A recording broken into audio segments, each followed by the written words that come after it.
Griffin Poetry Prize 2004. Judges Citation. August Kleinzahler.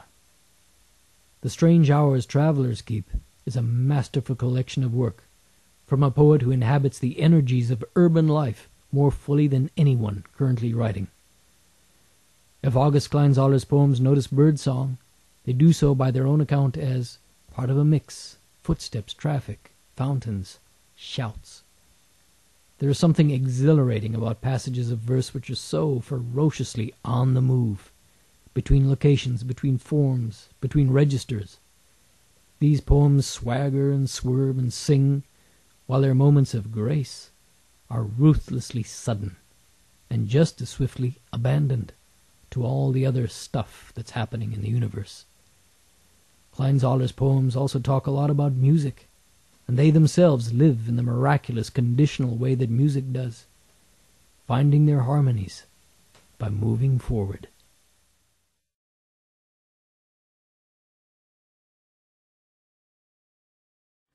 The Tartar Swept. The Tartar swept across the plain in their furs and silk panties, snub-nosed monkey men with cinders for eyes, attached to their ponies like centaurs, forcing the snowy passes of the Carpathians, streaming from defiles like columns of ants, arraying their host in a vasty wheel, white, gray, black, and chestnut steeds, 10,000 each to a quadrant, turning at the Genu's command, this terrible pinwheel, gathering speed like a Bulgar dance, faster and faster until it explodes.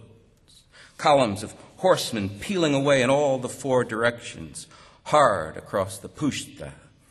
Dust from their hooves darkening the sky, they fall upon village and town like raptors, like tigers, like wolves on the fold, mauling the zazas and leaving them senseless in puddles of goaty drool.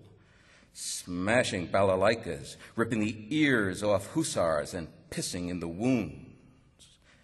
They, for whom the back of a horse is their only country, for whom a roof and four walls is like unto a grave, and a city, a city, a pullulating sore that exists to be scourged. Stinky, dumb nomads with blood still caked on shield and cuirass, and the yellow loose from the dunes of the Taklamakan and the corridor of Kansu between their toes and caught in their scalps, like storm clouds in the distance, fast approaching with news of the steppes, the lagoons and bitter lakes, edicts, torchings, infestation, the smoke of chronicles, finding their way by the upper reaches of the Salinga and the Irtish to Issyk, the Aral, and then the Caspian, vanquishing the Bashkirs and Alans by their speed outstripping rumor, tireless mounts, short-legged and strong, from whose backs arrows are expertly dispatched as fast as they can be pulled from the quiver.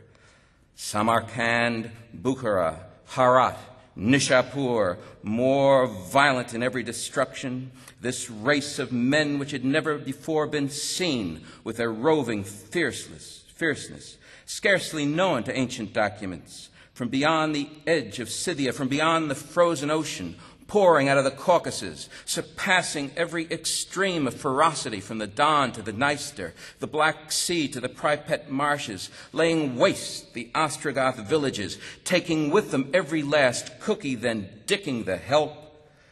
These wanton boys of nature who shot forward like a bolt from on high, routing with great slaughter all they could come to grips with in their wild career, their beautiful shifting formations, thousands advancing at the wave of a scarf, then doubling back or making a turn with their diabolical sallies and feints, remorseless and in poor humor. So they arrived at the gates of Christendom. I think poetry is of no use whatsoever, and I think that's the beautiful part of poetry. It doesn't help anybody out. It's human nature and industrial West nature to make poetry do things and serve functions, and like a colonic or something like that for the language or whatever. But poetry is of no use to anybody. It's just fun and exciting, and it transports some people, if they have that sensitivity, and